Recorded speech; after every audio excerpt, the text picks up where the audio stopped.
Hello, beautiful people. Good morning, good afternoon, or good evening, wherever you are in this beautiful world. Welcome to How Can Illustrator course. And my name is Samuel Nigel, and I am a self-taught logo designer and branding strategist.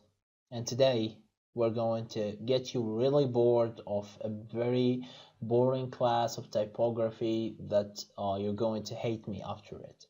But one thing I'm sure of is that you'll have a better understanding of type after finishing this episode, because I want to go more into depth into the type tool in Adobe Illustrator.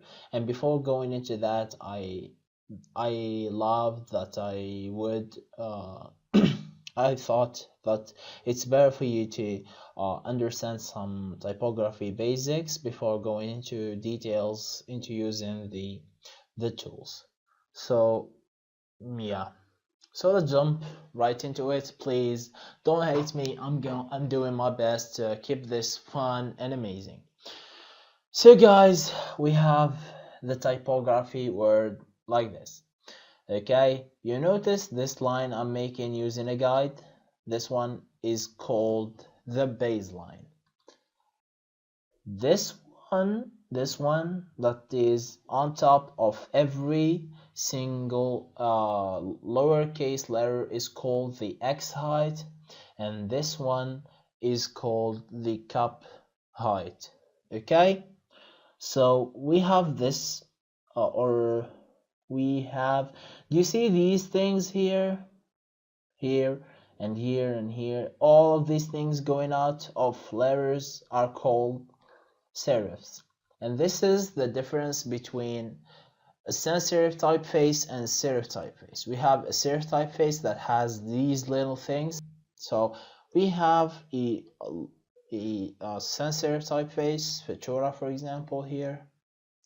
And as you notice, we don't have these things here on the letters. So this is basically the difference between a sans serif typeface as this one and a serif typeface as this one. Okay, so okay, let's continue. We have these little things going over the cup height, which is called the ascender. Okay, and we have this thing here called the descender. Okay, we have this thing here, this space is called a loop. This one is called a ball, or a counter. Okay, and we have this thing here called an ear. Okay, so yeah, as you notice, we have the P. It's not directly going to the serif as in this font. Okay, we have a basic lowermap, so I'm going to choose the typeface. Okay, so as you notice, we have a straight serifs as this way, which is different than this one, and basically this curvy shape in here is called a bracket. Okay, so let me repeat this again: ascender, descender, counter, ear, loop, bracket. Okay, so and we have this thing here called bar, and we have this one here called terminal.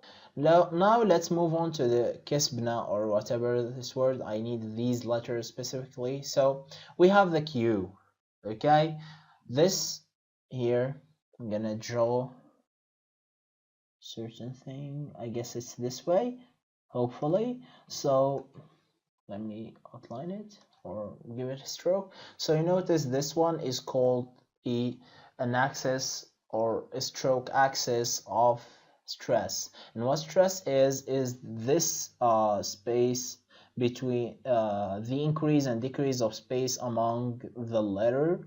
We notice that the more we get closer to the stroke, the more or the shorter the width of the letter becomes. The longer we go, or the farther we go, the farther we go from the stress axis, the more width the letter gets. Okay, so this one called the axis of stress. Okay, this thing here is called a tail. for the E here, this vertical thing is called stem or vertical stroke. Okay, this thing here is called horizontal stroke. Okay, for the S is called spine. This thing here is called spine. For the B, we have this thing here is called a vowel, and this one is a diagonal stroke. And of course, as we talked earlier, this thing is a serif. With the A, we have this one as a horizontal stroke or a crossbar, and we have this thing here called an apex. Okay, now let's move on to I'm gonna get rid of the lorem ipsum. Now with the Kefka. Okay, so for the K, these two things here are called or this thing here is called an arm, this thing here is called a leg, this thing is called an eye, and this whole thing is called an aperture or an aperture in American way. The F here, this thing here is called a hook or an arch or an arc, I don't know. How is it spelled? For the G, we talked about it earlier. We have a counter here, an ear, a loop, and that's it. I forget to tell you that this thing here is called a link, and we have a ball for the lowercase a, and here we have a tail, and here we have a terminal. Okay, so I know it's too much for you guys. There's too much for in one episode.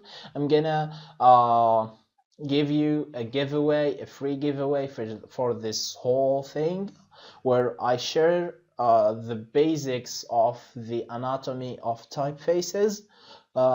Hopefully you didn't get bored. I found some difficulties myself giving away this episode,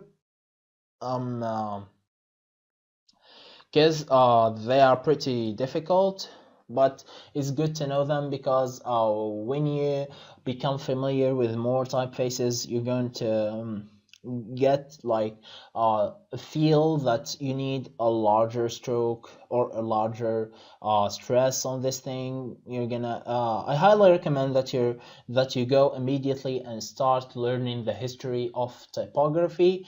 That way you're gonna understand more what I mean about these things, why you need to know them, because if you want to be a real designer, like a real thing, this is what you need to know.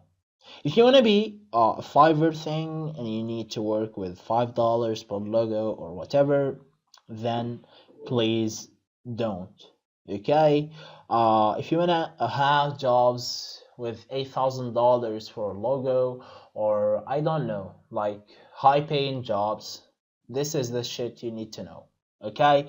So guys, I hope I was not really very bad at it. Okay, I'm gonna share the link in the description. Please check it out. Hit the like button, share this with your fellow designers friends, because I know many designers don't know this, so I hopefully was of good help to you and to them. And don't forget to follow me on social media. Any comment is welcome. See you.